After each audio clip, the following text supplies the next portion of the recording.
Hi, Suzanne. Mike Mulcair.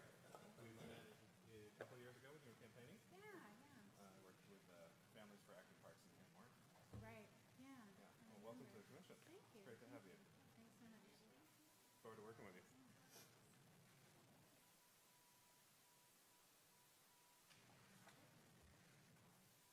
30 seconds.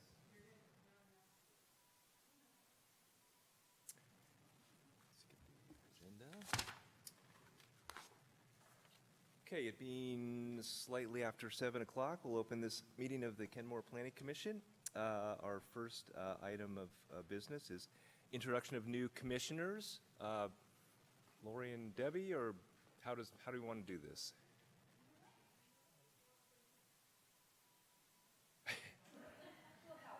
Okay, I'm not sure of the protocol here.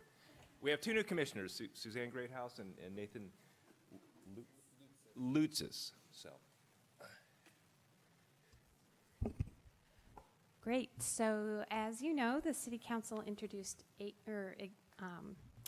interviewed 8 candidates, and Ms. Greathouse and Mr. Lutzis were the selected new commissioners. Nathan is filling the remainder of Commissioner McDonald's term, so 2 years, and then Ms. Greathouse is appointed for a 3-year term, and they may wish to give a little bit of background or information to the commission. by all means. I'm Suzanne Greathouse, and I've lived in the Kenmore community probably about 7 years now. I ran for city council the year before last and wasn't selected, and so I'm jumping into a variety of other areas. I'm on the board of the North Shore Senior Center and the Kenmore Heritage Society. I'm a fire commissioner, and I'm now on the Planning Commission. I'm very excited about that. I retired recently from AT&T, doing kind of a variety of things. At one point, it was construction management of all the operation centers across the country. I've done disaster recovery across the country for AT&T.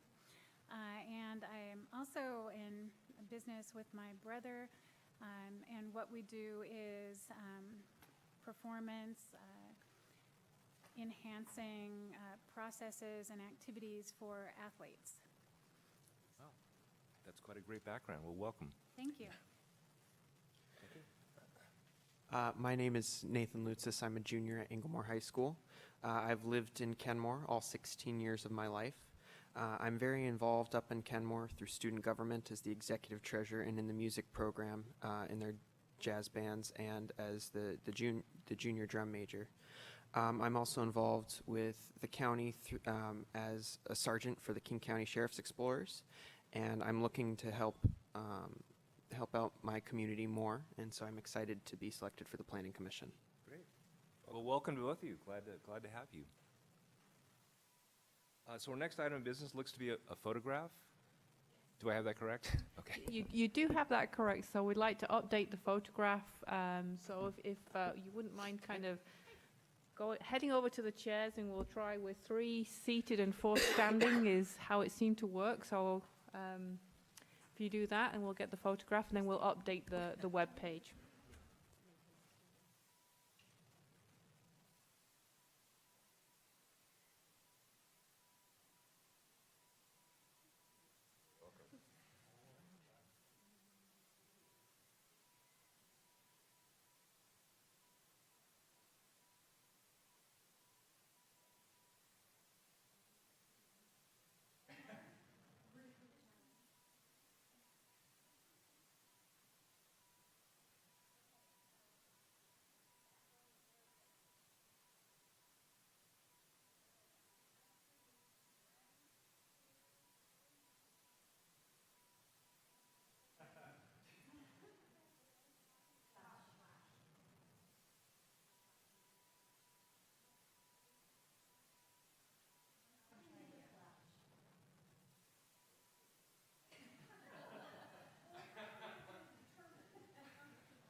Okay, our next item of business is election of officers. And if I recall from last time, I think we just opened the floor to nominations, so I would do that for my colleagues. Do we do that by roll? Yes. Vice Chair? Why don't we start with the chair? I'd like to I'd like to nominate Mark Orenshaw for Commission Chair. Do we have a second? I'll second. Thanks. Any discussion? I'll make a comment. You've been in training for a while, and you've been a great absentee chairman replacement for vice chair. So I appreciate your service, and I think you'd make a wonderful chairman. Well, thank you very much, Carol. I will certainly give it my best. But I guess we first need to vote. So, all in favor, say aye. Aye. Aye. Opposed? It carries. So thank you very much. Our next officer is the vice chair, and I would like to nominate Mike Mulcair for that role. Second. Any discussion?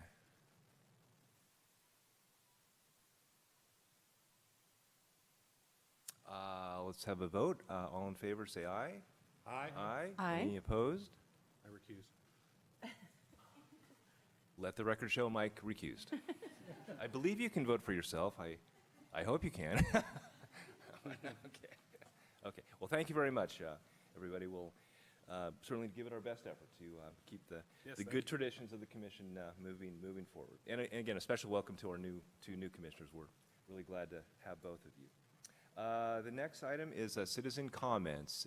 Any citizens that care to render comments are welcome to come up to the podium and state your name and address for the record, please. Hi, thank you. My name is Elizabeth Mooney, 5934 Northeast 201st Street. And it is 3 minutes, right? Correct. Okay.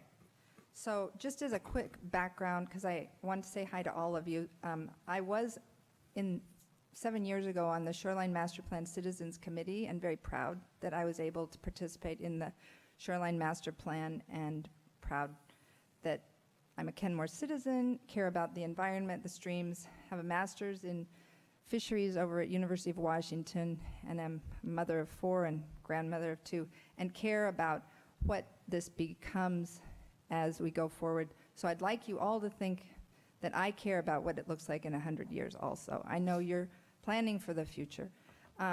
So today I brought in a couple colleagues because I'm president of a nonprofit called PERC, People for Environmentally Responsible Kenmore, formed in 2001. And I brought in a couple members, and we had the pleasure of talking to Lori. So we got a little bit of an update because the Shoreline Master Plan, you're dealing with this, and so we're trying to play catch up and give timely reports. So I looked up the natural environment because one of the things that I asked Lori about and became more informed about had to do with Squires Landing. And so I'm just here to briefly say that I am talking to other community members, including other Shoreline Master Plan committee members from before, my friends, who you probably know, includes Eric Admin, great leader in our environment. And I would just love it if you would consider that the north side at Squires Landing would stay natural, the designation, because I looked up the WAC 173-26-211-5, parenthesis A, for a full discussion of the natural environment. And the purpose of the natural environment is to protect shorelines that are relatively free of human influence or include ecologically intact or minimally degraded shoreline functions.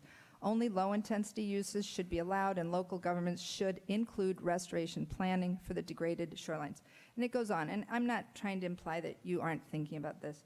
But what I did here today was Jay Inslee talking about our southern resident whales that need the recovery.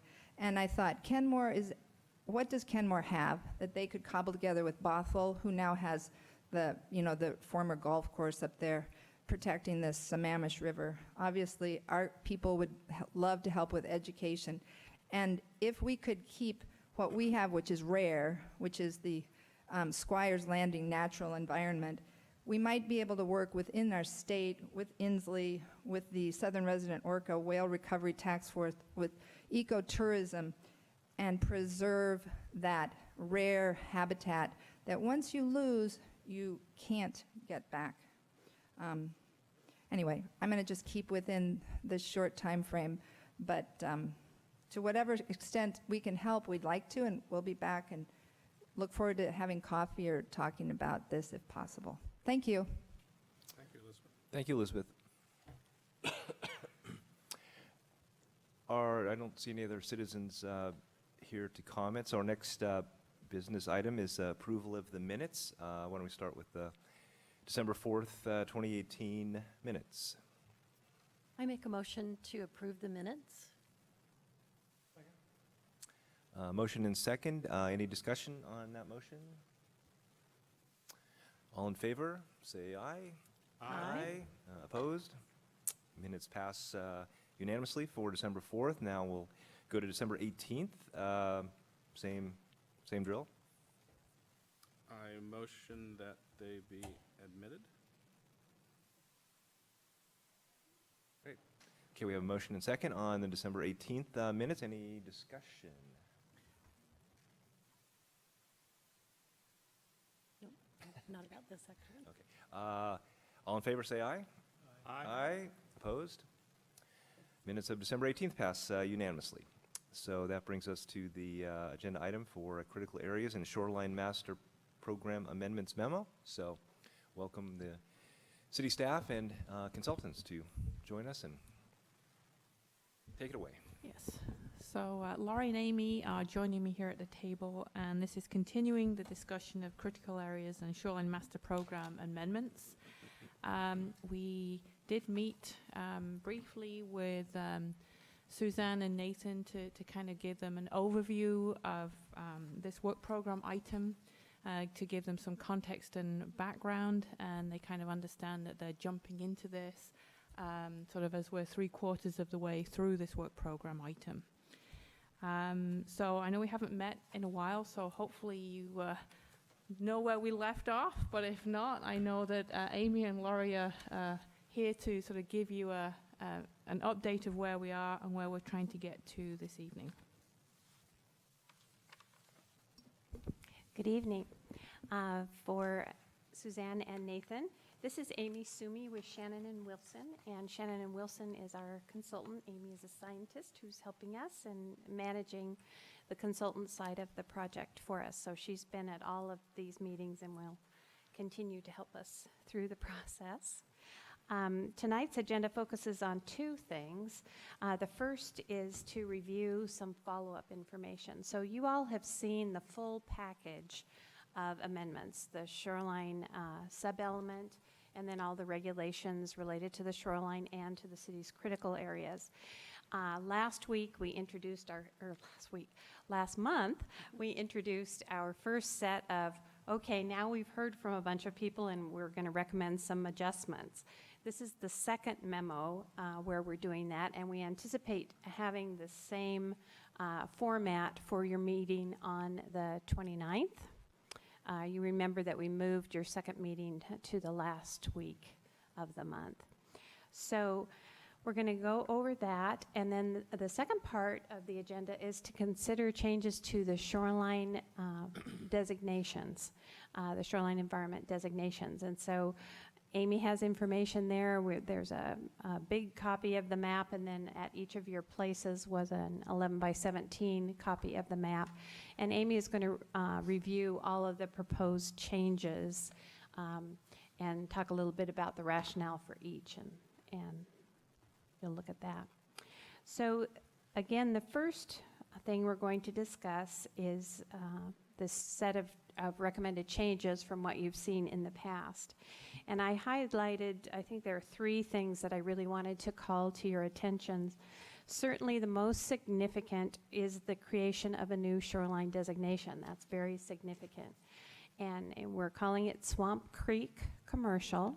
And it basically picks up the area of Kenmore Square. So where Swamp Creek runs along the east side of Kenmore Square, that commercial zoning, and then there actually is one commercial parcel on the other side of the creek. But we're making this recommendation based on a discussion we had with the Department of Ecology. So historically, that area was part of the Urban Conservancy designation, as is much of the Swamp Creek area. But by doing that, what it required was for us to include a lot of commercial uses in the Urban Conservancy designation that would not typically be included in that kind of a designation. So retail, office, a number of things that don't really fit within Urban Conservancy were called out. And Ecology said, why are these commercial uses permitted in your Urban Conservancy designation? And we explained, well, it's because there's this one tiny little commercial area. And last time around, it got subsumed in the Urban Conservancy designation with a lot of footnotes related to it. This time around, Amy and crew have recommended wisely that we pull that commercial area out and call it its own thing, Swamp Creek Commercial, to make clear that really that is a commercial area. The uses there are focused on commercial uses, and that allows us in the Urban Conservancy designation to pull back on things that typically wouldn't be allowed in Urban Conservancy. So there are changes to the description of Swamp Creek Commercial, and then there are changes to the use table, a whole new column added that more mimics the downtown waterfront area than mimics Urban Conservancy. And then lastly, in the shoreline modifications section, there are rules for that new Swamp Creek Commercial. So that's the most significant change in the packet that is in Attachment A. Another thing I wanted to call out was some new dimensional standards.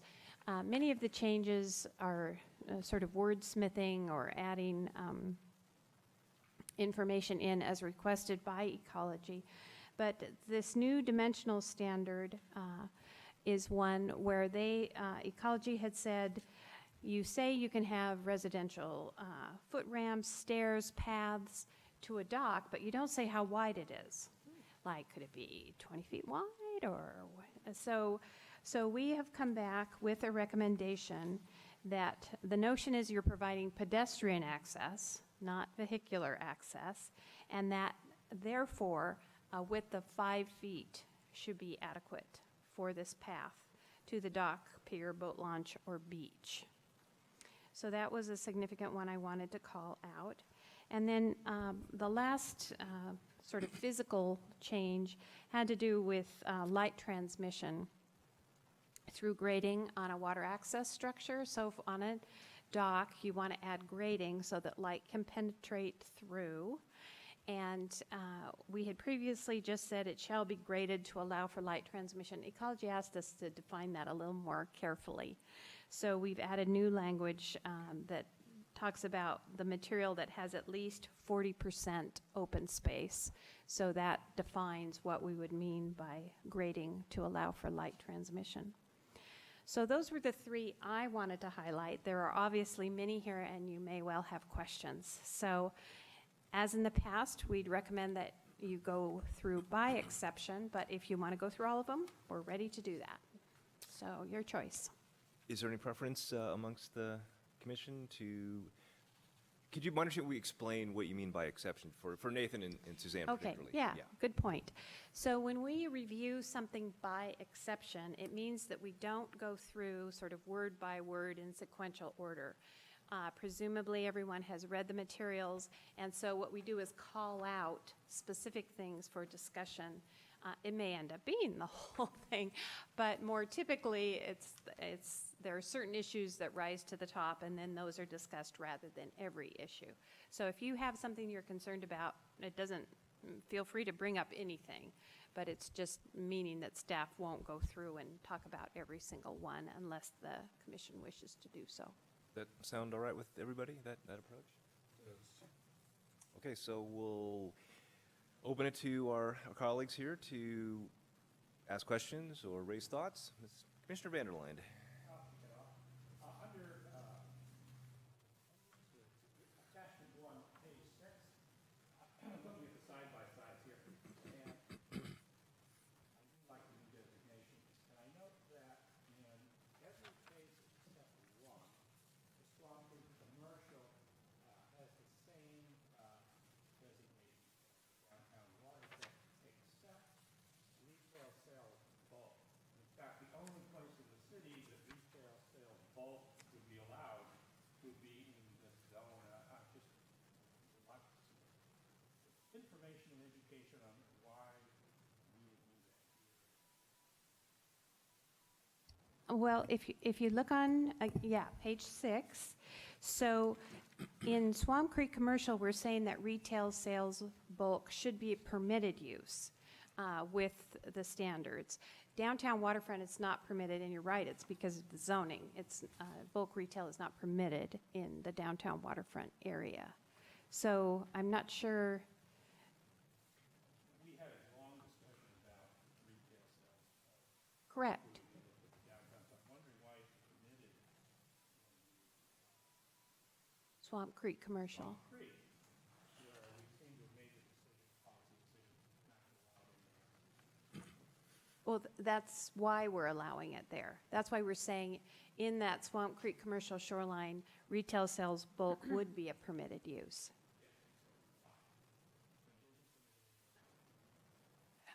I'm sorry. It's because the only place in the city where retail sales bulk is permitted is in that urban corridor zone, right on that property. So for that reason, we felt it was appropriate to make the shoreline rules mimic the underlying zoning. Okay, so that's what I was missing. So it's Yeah. already zoned to. Correct. I'm so sorry. Yeah. Okay, you're creating consistency between this Yes, correct. and the underlying zoning. Right, correct. Thank you. Is there an existing business there that matches that designation? No.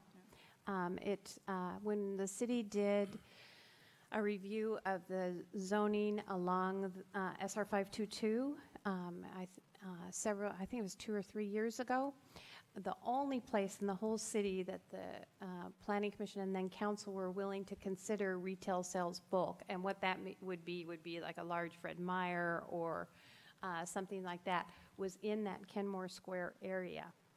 And so that's the only place where that's a permitted use by zoning, and again, that's why it was in the shoreline as a permitted use.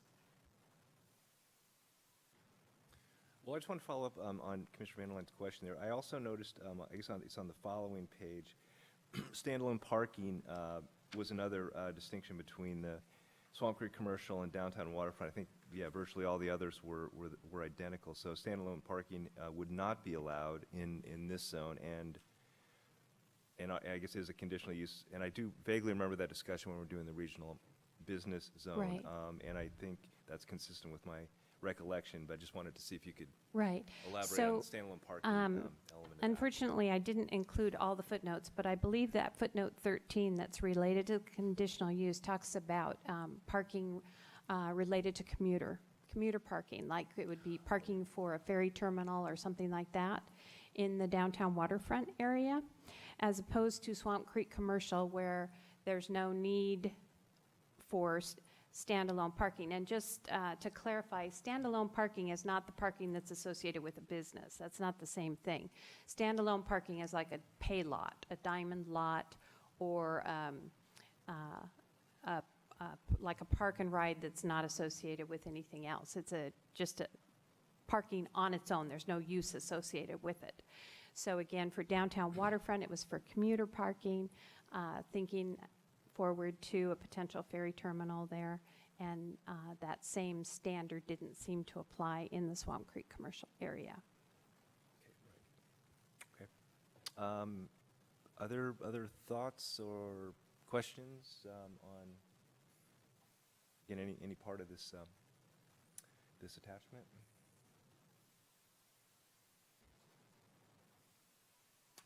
Just a follow-up question. I don't have a page reference for this. and I apologize if we're not quite there yet in the document, but you mentioned the proposed width for ramps leading to piers and docks with a 5-foot width. Is there a corresponding width designation for the pier or dock itself? Yes, there is, and probably we can actually look at that if you want to look at, oh no, that's not the right one. So we looked at that in part 2 of our regulations, and the standards, we have both maximum width and maximum length for piers and docks. It would be in your packet from the, let's see, it would have been the first meeting in December. November 4th, yeah. Yeah. And so for the maximum width, it depends on whether it's residential or it's commercial, but it ranges from 4 feet to 8 feet in width. And then on that's on Lake Washington. And then on the Sammamish River, 4 feet to 6 feet. It's possible that we're going to look at adjusting those standards based on a Department of Ecology comment. So I think next time we'll be bringing that whole code section back to you to take a look at, but we do establish widths and lengths for those structures. The reason I ask about this is because I think as a dock owner or a dock user might know, especially late at night, when the width of the dock and the width of the ramp getting on and off the dock are different, that leads to people getting wet or possibly injured. Yeah.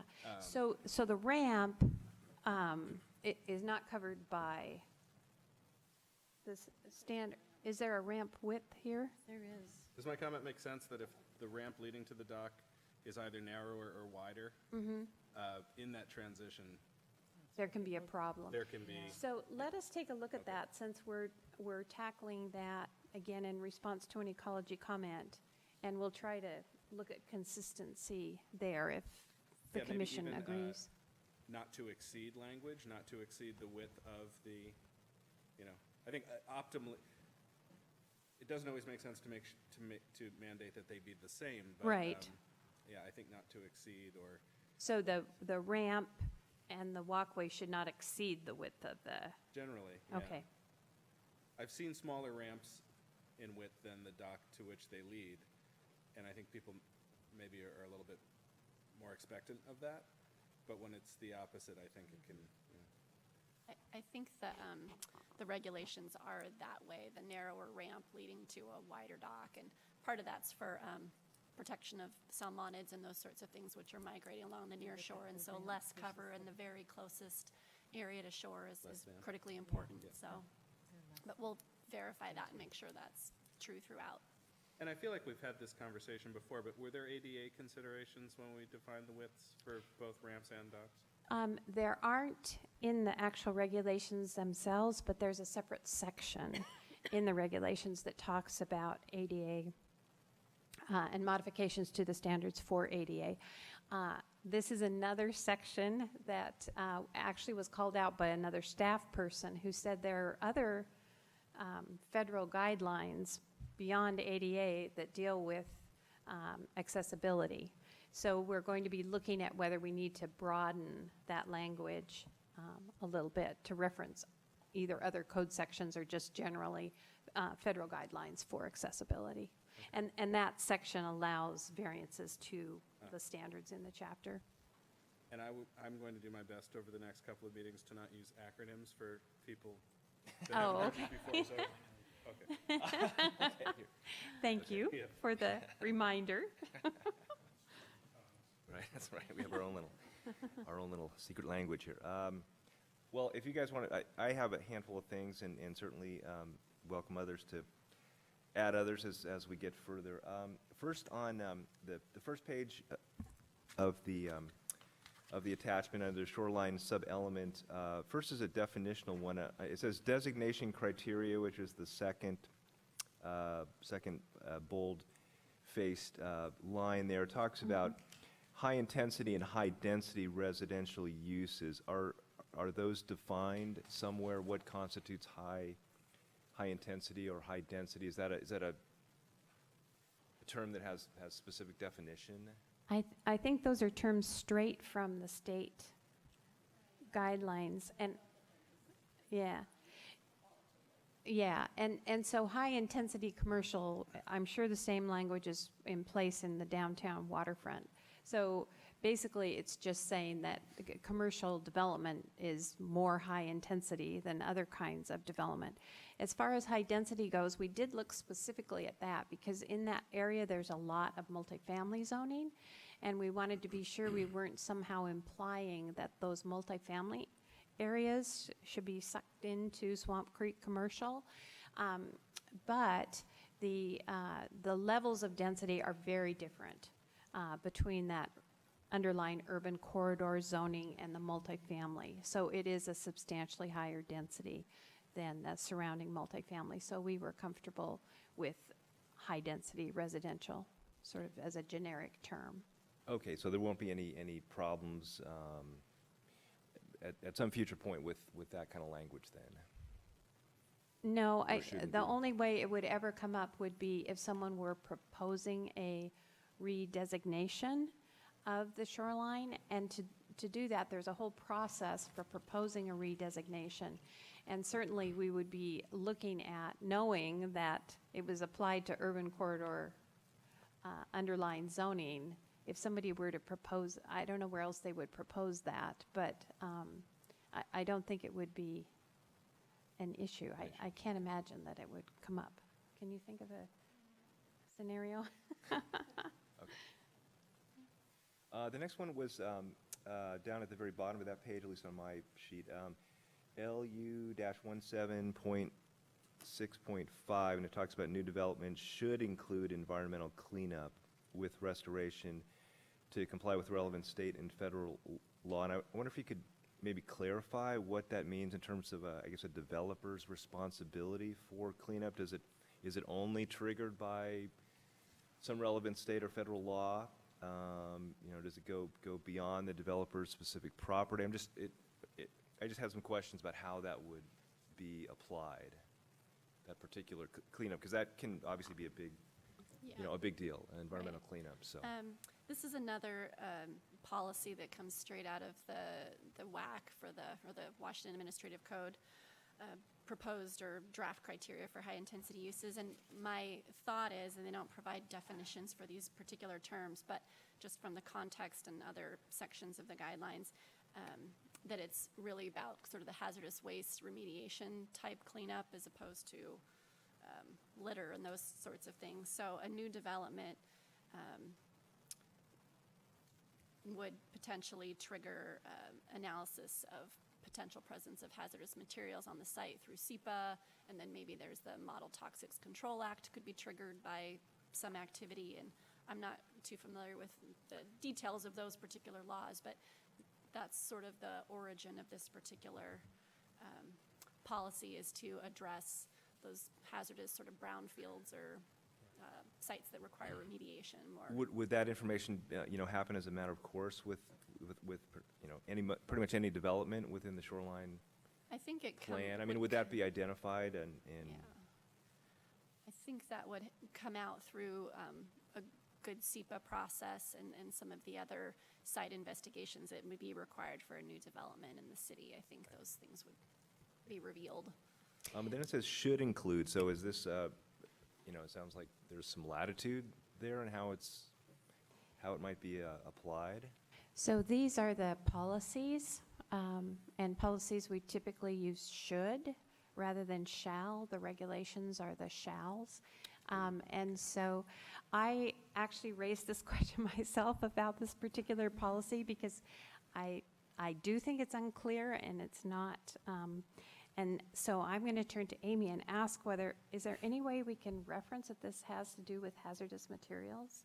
Because I think it does almost imply that you can't require cleanup unless it's covered by state or federal law. Yeah. Or is that maybe we shouldn't because it's the WAC? I think we can massage it as long as we're consistent with the intent, and it might be a good idea just to check in with Maria and make sure that our understanding of the intent is in fact the intent. Yeah. And then we can tweak it accordingly so long as we don't veer off track and say something that wasn't meant. And Maria is our Department of Ecology representative, Maria Sanderco. So we've been working with her on this. So we will check with Maria to be sure our understanding of the intent is the same as hers, and then we will make this a little more clear that it really has to do with hazardous materials I think that's a good idea. that are covered by state and federal law. Yeah, environmental cleanup is kind of a Yeah. loaded and large Anything. term and vague, and so I think that would helpful. Commissioner Olson, Okay. yeah. On that same point, don't talk about any county requirements. There may not be any new ones at this point, but should the language say that? I'm not sure myself which county regulations would apply in the city that relate to that. but- Yeah, I think hazardous materials cleanup is probably all state or federal, but we can double check. I'm just concerned about whether the policy should include it in case it becomes. In case the county takes on hazardous materials regulation? I see. Okay, well, we can check when we're talking with.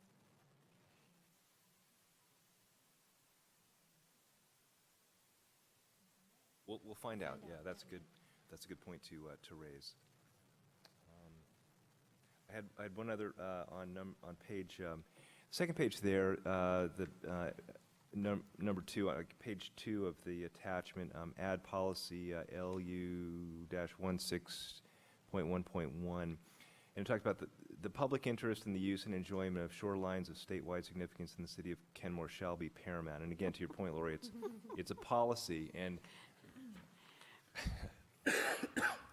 so I guess I'm wondering what the real-world implications of such a policy are, if any, and, the word paramount and what exactly that means. I mean, it's used in other contexts, legal and otherwise. I'm not a lawyer, but I do know it's in some.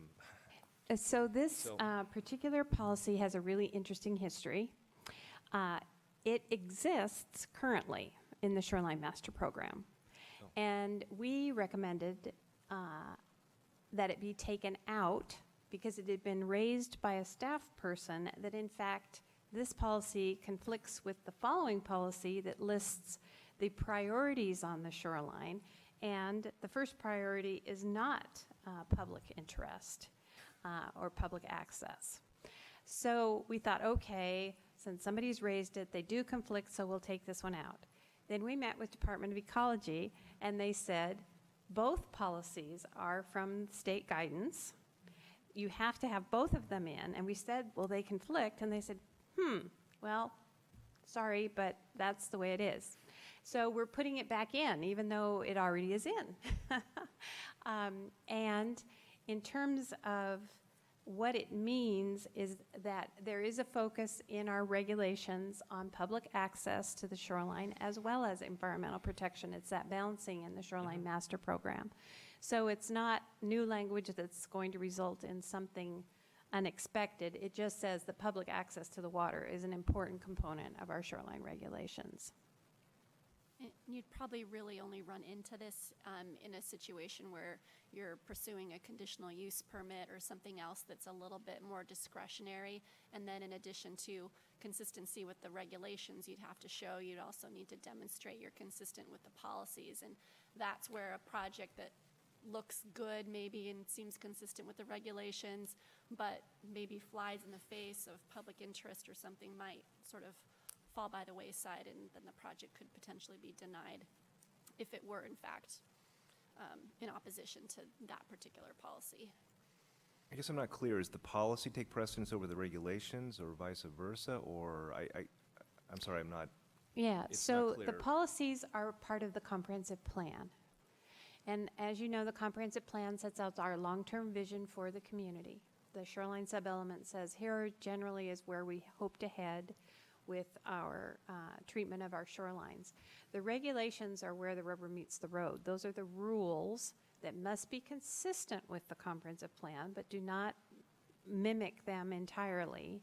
And those, for example, you would say, maybe your policy would say, well, you go back to the dock example. Your policy would say minimize sizes of docks to protect fish habitat.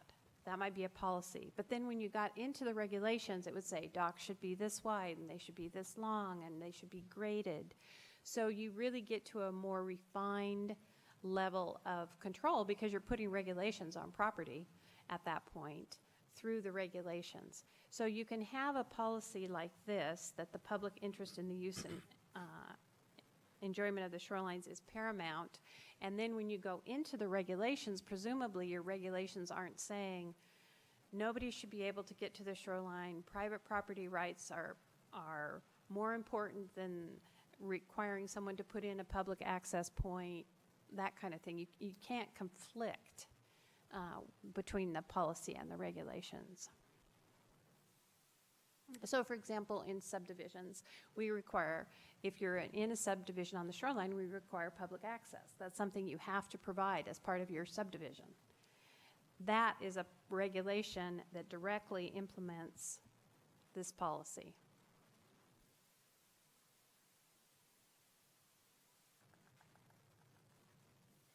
I'm sorry, so this applies to all shorelines within Kenmore, both the lake and the Sammamish River and Swamp Just Creek, the all lake. shorelines, there's no distinction between.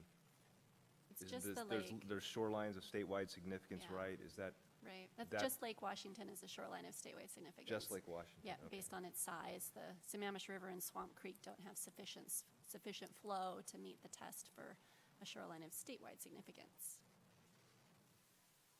So it doesn't sound like there's a lot of real-world implications by having this language from what you're, Well, the real-world Same. implication, I think, is, as Amy described, if you were trying to do some type of a permit that maybe didn't quite meet exactly the standards, then at that point, and through SEPA, we go back and we do look at the comprehensive plan.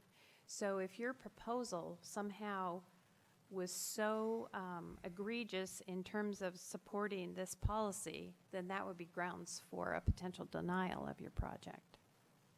So the real-world implication is that this is a city policy, and if you're doing something unusual, you have to conform to city policy. So if you propose something that doesn't do this, then that's a problem. Like a final test, kind of. the final, okay. Anybody else have any thoughts on that? Well, my only thought is that you called it out so that we had this discussion. It's important to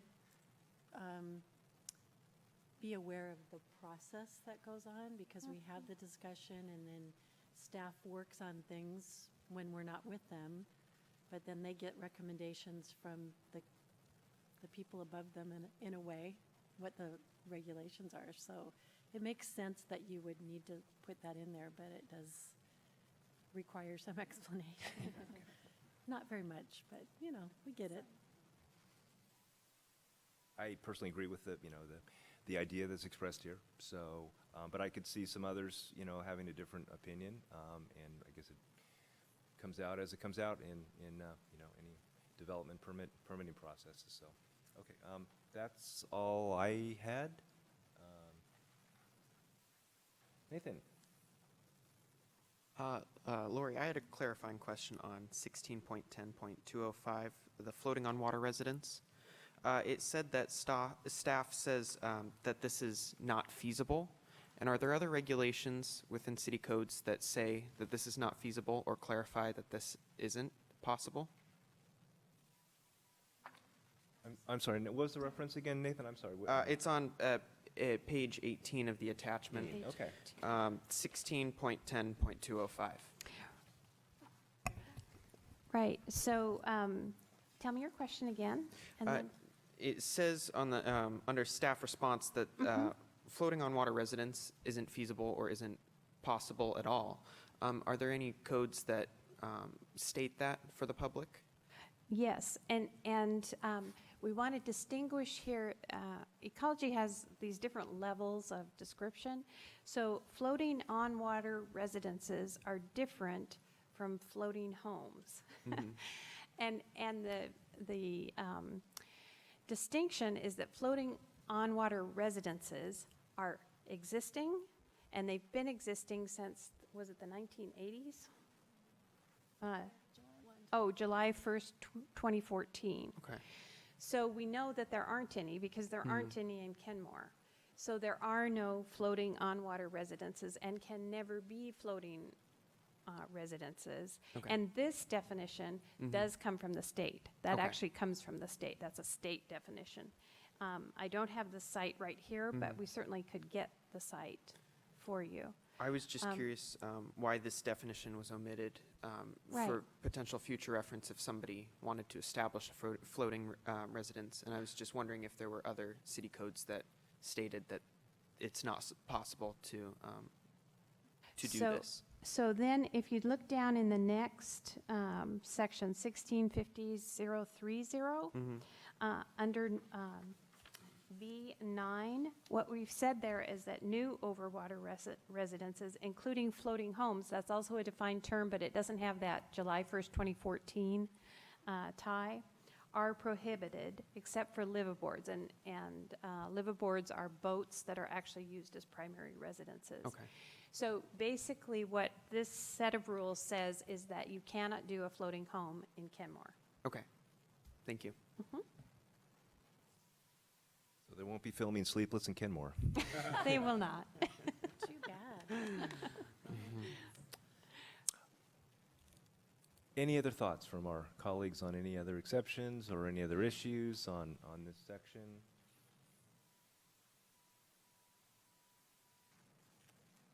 Okay, I believe we're Finished with that? we're done. Okay, so the next set, as I mentioned, has to do with the shoreline environment designation. So we've already talked about Swamp Creek Commercial, but now we're going to talk about where exactly it would be located, and then there are some other amendments to the map that we are recommending. So, Bridget, could you flip the... so if you want to pull your monitors up, it might be easier for you to see from that.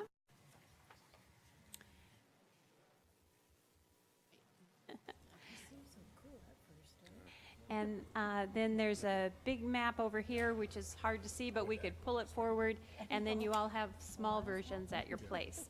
And so Amy's going to talk about the recommended changes.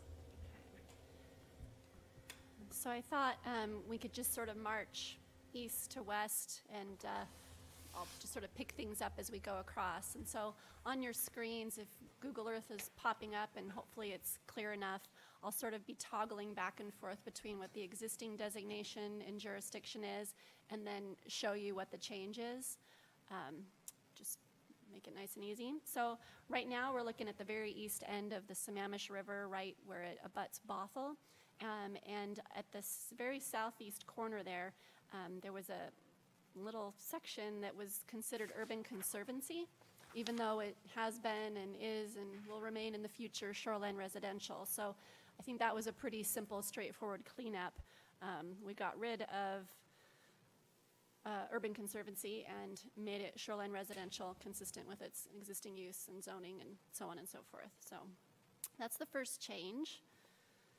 Any questions before we march west? This isn't really connected to that, except we did ask about the bridge that's right there, whether Right. that was in Kenmore or in Bothell. Can you tell us if you I found think out? that was the private bridge. It's not a public. Yeah, it's not the footbridge, it's actually a car bridge, right?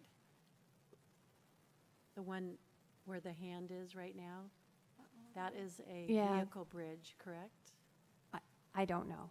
Okay. It looks like a vehicle bridge. Commissioner, Maybe. I actually walk over that quite often. It's a one vehicle at a time bridge and a footbridge. So there's one going back and forth from the residential and private part alley on the other side. For that. Okay, Yes. great. Awesome. And I would guess actually that it might be in Bothell because the extent of the shoreline jurisdiction there ends at the Kenmore city limits. So maybe that So- doesn't belong to Kenmore then? It's Right, possible yeah. The jurisdiction is Bothell. Right. for the bridge, but Yeah, not for the that. bridge. Yeah. Okay, thanks. So heading west, let me zoom out a little bit. The next change is one we've heard a little bit about tonight already. Let me switch back to the existing designation. So this kind of olive green dark green polygon that you see, which is the Swamp Creek sort of island that's kind of in the Sammamish River, and then the area on the north side of Swamp Creek, heading upstream, is currently natural. And based on some input from the Parks Department and for consistency with their Parks and Recreation open space planning and the latest site plan for Squires Landing Park, is that what it's called? Yes, Squires Landing Park. The suggestion was to switch the area on the north side of Swamp Creek from natural to urban conservancy, which just makes it a little more flexible for the proposed park, water access and recreation related developments that are envisioned. The idea isn't that I don't believe that all of this area would suddenly be overrun by other types of uses that are allowed in urban conservancy. And if you were to compare the use matrix from urban conservancy to natural, you can see that they're very similar. And there's a few things that are allowed in urban conservancy which are not allowed in natural, but for the most part, they're accompanied by one of those footnotes that says only the water-dependent portion or only if it's accessory to a park or a recreation use. It's my understanding, and I think Lori and Debbie can speak to this better, that at most they'd be maybe putting some additional pedestrian trails through the area that's more easterly. All of that area, or a good chunk of that, is currently wetland and would be protected by the wetland regulations as well. But the focus, I think most of the actual park plan activity is going to occur, and this is, let's see here, I think is mostly in here. Is that right? And yes, up here, kind of, in this little area between these developments and then the developments to the west. And then still retaining the natural environment designation on the south side of Swamp Creek, that wetland complex and riparian forest complex. Is that park that you're mentioning, is that Squires Landing? Yes. Yep.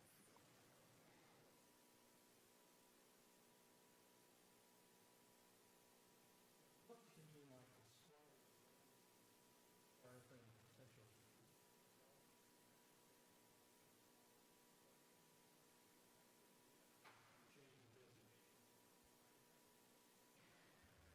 The Squires Landing Walkways and Waterways project is about 11 acres of the 40 total acres. Mhm.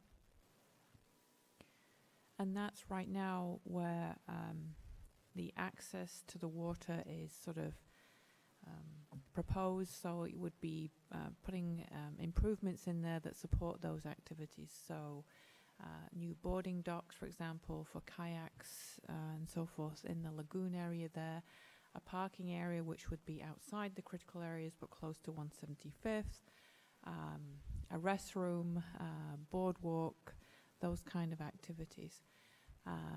So that's what's currently planned for those 11 acres.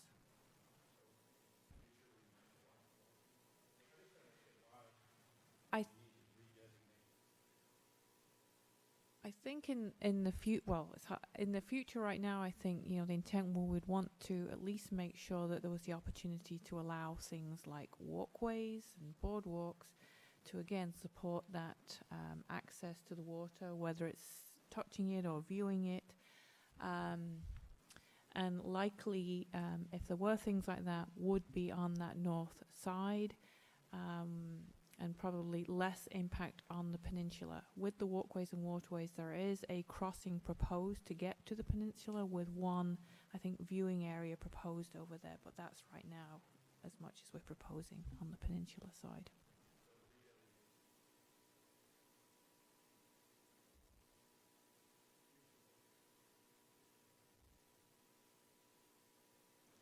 Within the, right, outside of where it's currently those planned improvements are, correct.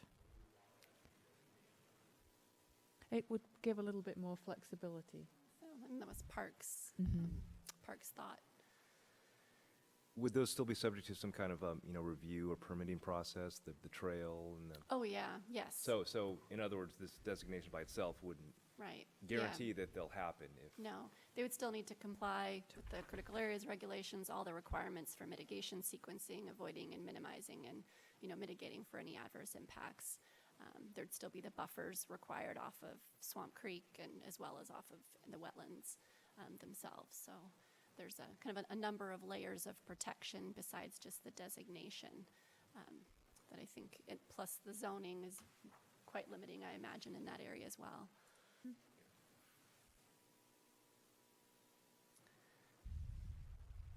So there wouldn't be any commercial development? No, I think I've looked again at the Urban Conservancy matrix, and I think the only kind of commercial would be if it was accessory to a park or recreation, like if it was a concession or a stand-up paddleboard rental or something of that nature, but not like a Home Depot or a 7-Eleven or anything like that. Any other discussion of that proposal? Okay. And then I think this is, what is this called again? Wild Cliff Shores. Let me toggle back to existing. So right now, this kind of Wild Cliff Shores area is all shoreline residential, but kind of in looking at it more carefully, the vast majority of it is protected wetland aside and some trails aside from a tennis court island, kind of a feature in the middle of the wetlands. And for that reason, based on its existing condition, I think it's also in a critical areas tract or some other sort of protected status. It seemed like Urban Conservancy was actually the more appropriate designation for that area. So we're not changing or not proposing to change the designation on the actual residential homes and the multifamily or whatever it is that's in here, but just the critical areas tract itself and the associated wetlands. So from shoreline residential to Urban Conservancy. Okay. Any thoughts or questions on that? What did you call this development? I think it's called Wild Cliff Shores. Accessible off of Simons Road? It is. It's a condominium development. Is it, does it have any public access onto the wetlands? No. It was developed before Kenmore Incorporated. It's not a new multifamily Right, development. but does it have any public access to those water areas? No. So it's private access only? Yes. Okay. If you live in the condominiums? Yes. Okay. I'm sorry, what's it called again? Wild Cliff Shores. I'm sorry. Wild Cliff Wild Cliff Shores. Shores. WYLDCLIFFE, I think it has a unique Cliffy. spelling. Okay. Okay. Thank you. Something like that. Any further thoughts or questions on that one? Okay. Oh, Just that, coming back. that seems like I guess if it's protected wetlands, there's limitations on what could be done to develop that anyway. Right, and I think the critical areas tract itself has got restrictions within it as well. Okay. And I assume all notices have been made to, or will be made to property owners if there's a designation change? We haven't even talked about that. Yeah, we need to probably talk about that. I would assume that development opportunities or rights are different under the UC designation than the current shoreline residential. So there could be Right. impacted development rights, not accounting for the wetlands. Yeah, except that the critical areas tract, I'm sure excludes all sorts of things, including commercial and residential development. I think the intent of the tract is that it be maintained in its current state in perpetuity, aside maybe from enhancement and restoration and those types of activities. I haven't read the tract, so I don't know what's actually in there, but that's typical. would there be any tax implications, property tax implications for the owners if we, would this be, because we're changing the zoning from, would they be taxed differently? I don't imagine that they would be, just because it's already in the tract, and if they've taken advantage of the potential reduction because of a critical area. That's what I was This wondering. doesn't So really they change may- that. They either they are already getting a tax benefit, or they would Or be. they in a could, big way. right. Yeah, Thank right. you. Okay. I don't think there's any other changes further to the west, and so might as well scoot north to the Swamp Creek Commercial, which we've already talked a little bit about, actually quite a bit about. And you can see that, let's see here, existing is, it's all urban conservancy. And then the proposed is we just kind of carved out, based on the zoning, this new area called Swamp Creek Commercial. And as Lori already explained, it really kind of jumped out when you look at the use matrix. Either we have to prohibit all the things that are already there, and that's an uncomfortable situation for existing businesses, or allow them, which then reflects poorly on the rest of urban conservancy, where you wouldn't want to allow those things. And it just gets really awkward if you want to try and handle that all with footnotes. So, like Lori said, we thought Swamp Creek Commercial would be a really good way to clean this up, carve it out so that we could fix the urban conservancy use matrix and have it sort of reflect more clearly the policies and the criteria and the purpose of the urban conservancy designation, and not allow things like, well, I think marijuana business was one of the ones that jumps out, and a variety of other types of uses that you don't want to see in the wetland areas. And then another thing we did, sort of just in looking at this whole area more carefully, is the current designation is this polygon that extends outside this lighter green. And we were trying to figure out why that was part of shoreline jurisdiction at all. Based on the rules, it's 200 feet from the ordinary high water mark of the creek itself, its floodways, its associated wetlands. And based on all the available information about where the creek is, where the floodway is, where the wetlands are, we couldn't determine why that would be shoreline jurisdiction. And Lori looked at some of the original inventory and analysis report documents and supporting maps, and that shape of that polygon is like a duplicate of an old King County wetland map polygon, and so I think maybe that was why that the jurisdiction is shown as it was, based on that kind of historic wetland condition and not on the existing condition. So we sort of reran what jurisdiction should look like, again, recognizing current floodway mapping, floodplains, wetlands, the creek, and reduced the overall shoreline jurisdictional area to what is currently shown. And today I just caught a little glitch that I still need to go back and fix, but this little corner here with the hand is very definitely wetland. So I want to come back and get that captured. And then a little bit further north, I think this area right here is also wetland, like right up to the edge of the road. So we want to bring that back in.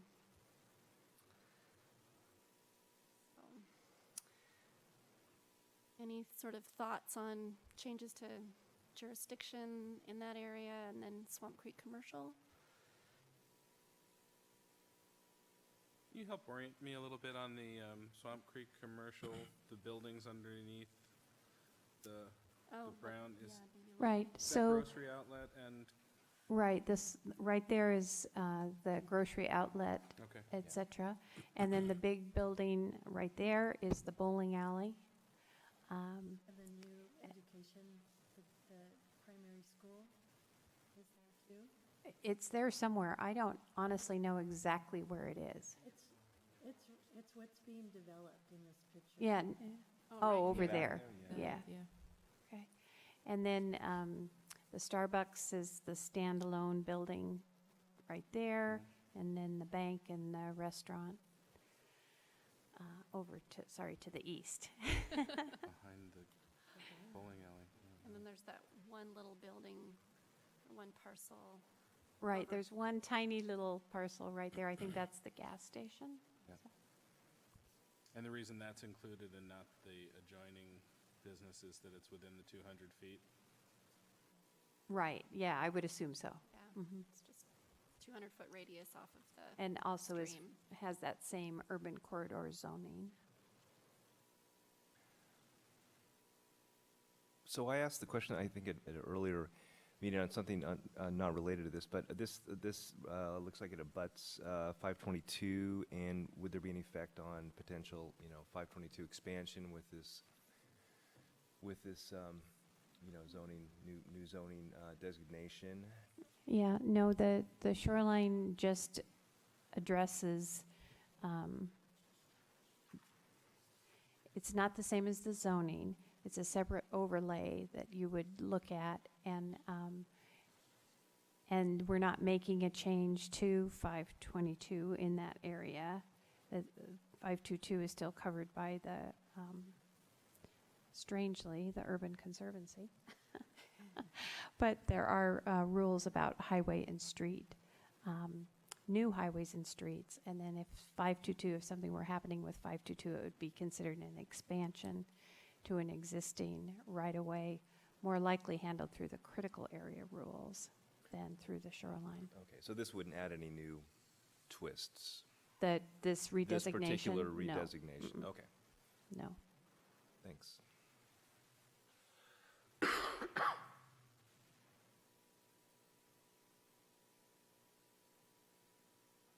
Curious about where the end of that dogway, if you get to the corner of 522, a substantial structure that needs to be in there. That one. Why are we, That's a multifamily project, and the reason we left it out was exactly that issue you raised earlier about high-density residential, that we were uncomfortable picking up a high-density residential without the related commercial. I mean, it's supposed to be Swamp Creek commercial, and that density is not as high as the urban corridor density. So it made more sense to us to leave it out. There's quite a bit of actually multifamily zoning right in that area. In fact, we have the zoning map. Would that be helpful? Do you want to look at that? Okay. I just by chance had it in here. Right. So that property is not as high a density. It's not that high density multifamily that would fit in with this sort of Swamp Creek commercial notion.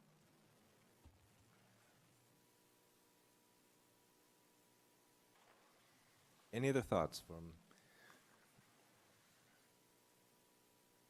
Mr. Lutsis? Go ahead.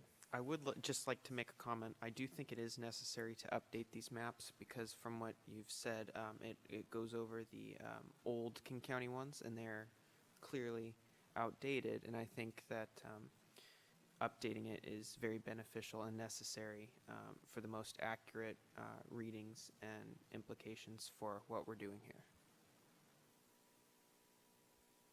Because as you can see, that's a large chunk of land. But if these maps are accurate and if we update them, then it should be better for what we're trying to accomplish here.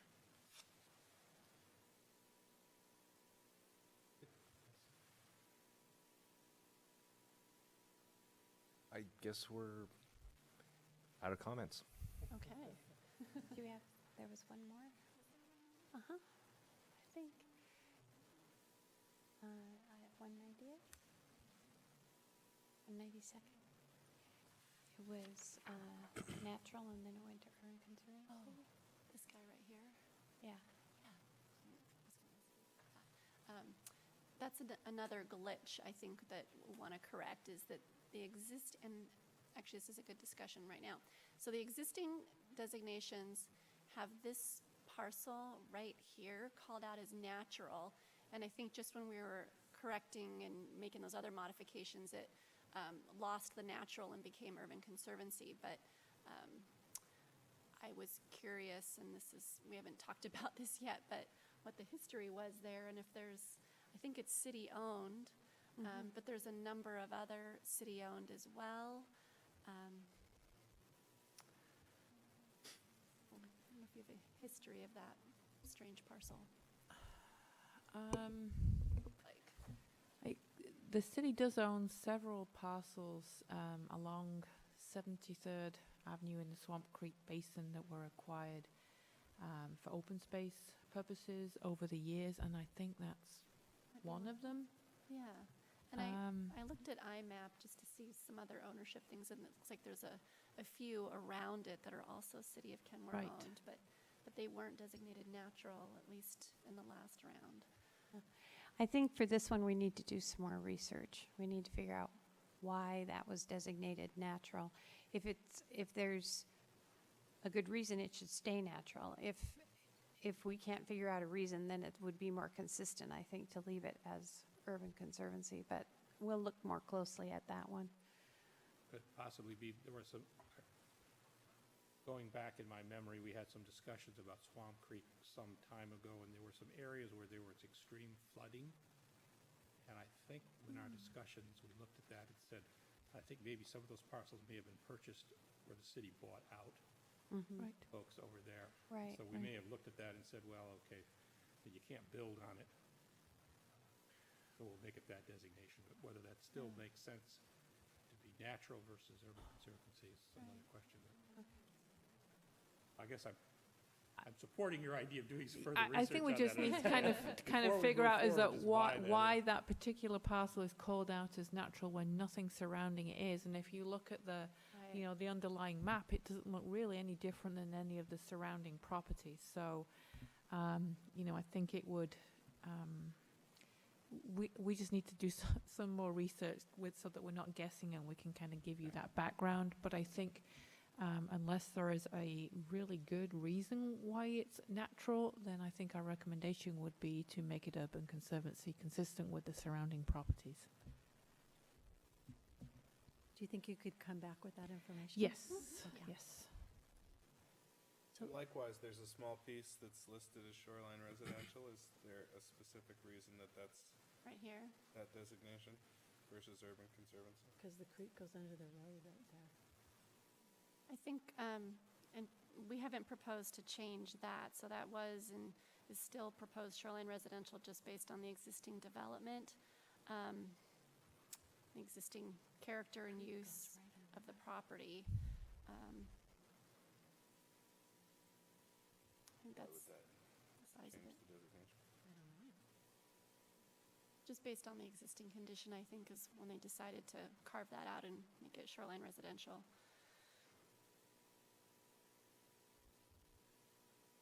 Amy, do you mind going back to that little place that you said there was a glitch down in the corner where the overlays? Oh, yes, yes, yes. The only yes. reason I'm asking is I Right know here? right in that area is part of the Blue Heron Rookery Mhm. that abuts the park and ride. Yeah. So what is that designated? Is that this urban conservatory?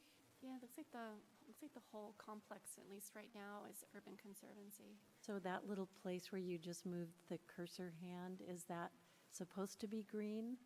Yes, yeah.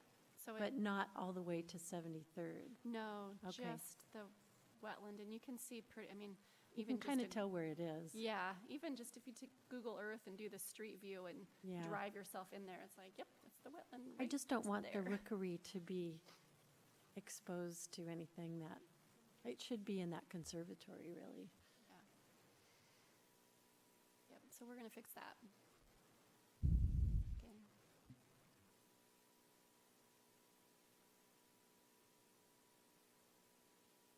All right, anything else?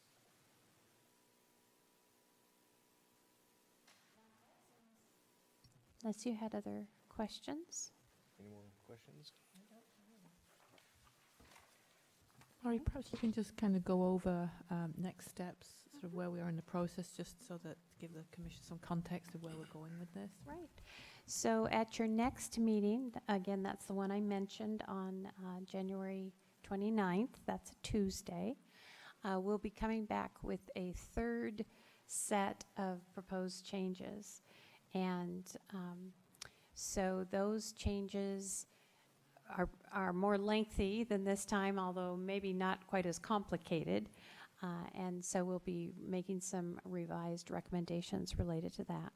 The other two pieces are that we are expecting to hear from FEMA, Federal Emergency Management Agency, about our shoreline mashup. We took those two different chapters in the municipal code and combined them, so there's only one chapter that deals with flooding.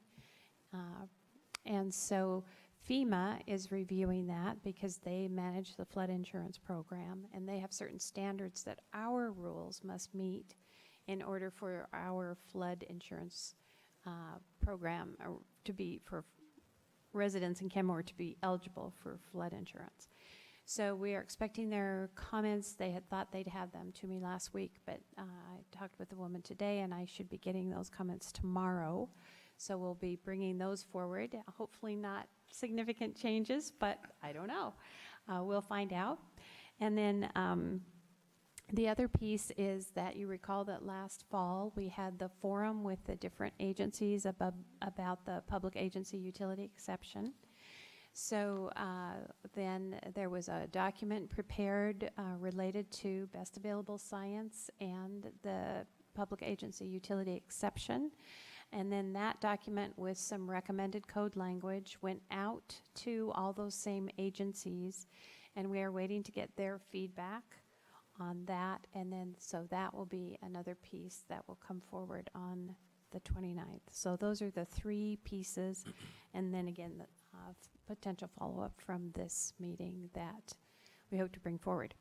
What that means is at that point, we would have your direction, preliminary direction, on all of the amendments, and we would then be ready to schedule the public hearing.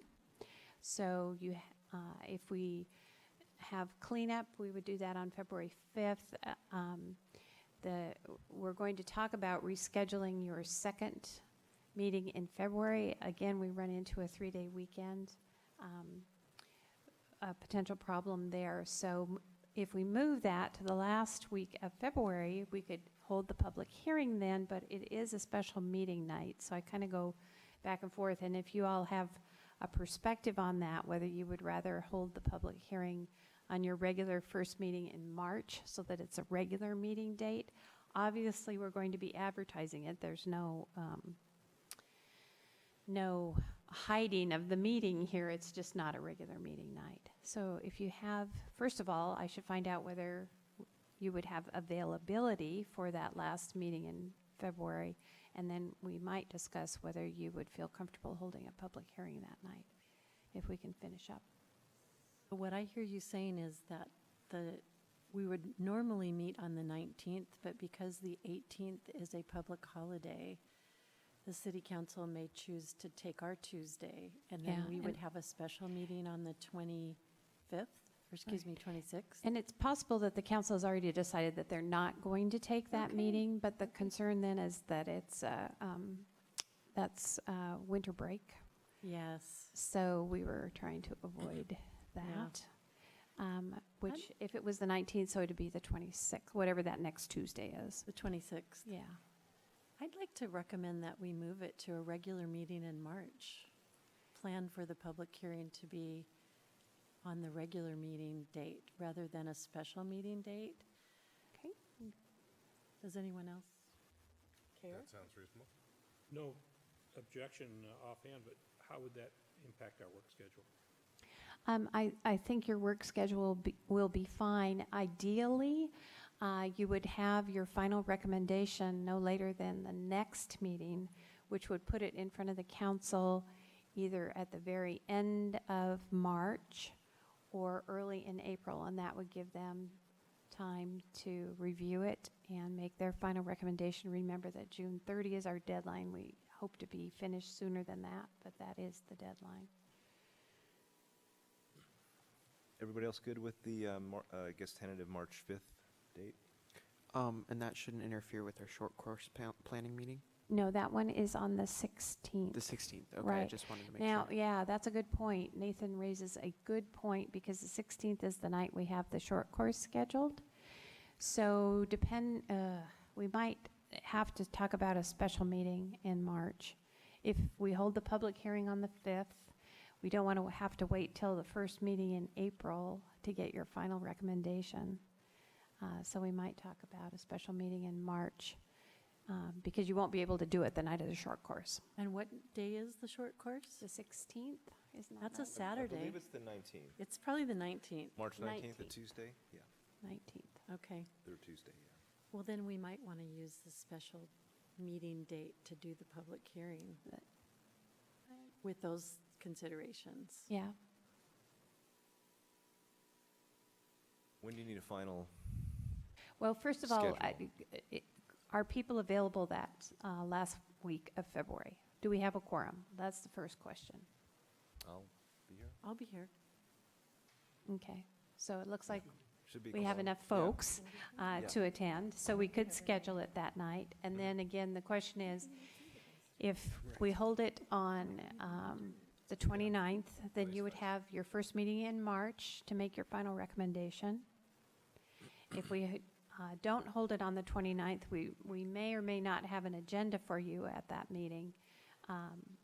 But then you would hold your hearing on the 5th, and then, as Nathan has pointed out, you have a conflict on the 16th to come back and finish your 29th, recommendation. you mean the 26th February. of February? You mean the I don't 26th have of my calendar. I'm so sorry. I think February? Let us make fun of you. Yeah. it's whatever that Somebody last pull up their Tuesday phone. is. There I you think go. you What need do you to, gotta write? It's Is that okay. You need to Tuesday, have that one week? in front of you. Okay. someone else can tell me what that date is. 26th. 26th of February, you're talking, which is It's the Tuesday of that week. Tuesday, the 26th, correct, yeah. Yeah. Okay, that's the day. That's the day, okay. Okay. So we'll shoot for Yeah, that. Looks like we're good with that. Okay, and That so plan. do you want to hold your public hearing that night, if, presuming that we finish on the the next meeting in January? I'm not even going to say a day. And then. 29th. 29th. Okay. And then we could, if we have any stragglers, if something comes up, we could finish it off on the 5th. Your regular meeting in February, the first one. Okay. So basically, we're going to have a little bit of juggling. Instead of having our every other week pattern, we'll have 2 months where we'll have the last Tuesday of the month and the first Tuesday of the month in both February, March, and end of March and into April then. Is that right? No. No. No, So- end of January, February, and then end of February into March. It's okay. We're not doing anything. Not yet. Okay, so what I'm hearing, we're okay with that 2nd February date. And we will tentatively plan the public hearing for that date if we get that far. If we're finished, if you're not finished, you're not finished, and we'll talk about it again. Okay. But we'll plan on that. And Okay. then your recommendation on March 5th, and then we'll be ready to go to the city council. Great, okay. I had a question about our 2019 docket. Do we have, Debbie, you have any more information about that? It's scheduled on the January 28th council agenda. Okay. There was a preview at the council retreat last week where we kind of said, here's kind of what we'll likely be bringing forward.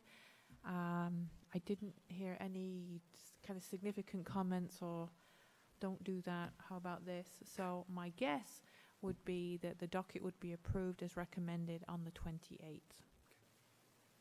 And You can tell us about it the next day then. I can't tell you about the next meeting. I think what we're recommending is it would be the update to the park recreation and open space plan, the pros plan, possibly looking at accessory dwelling units, which is a tier 1 strategy in the housing strategy.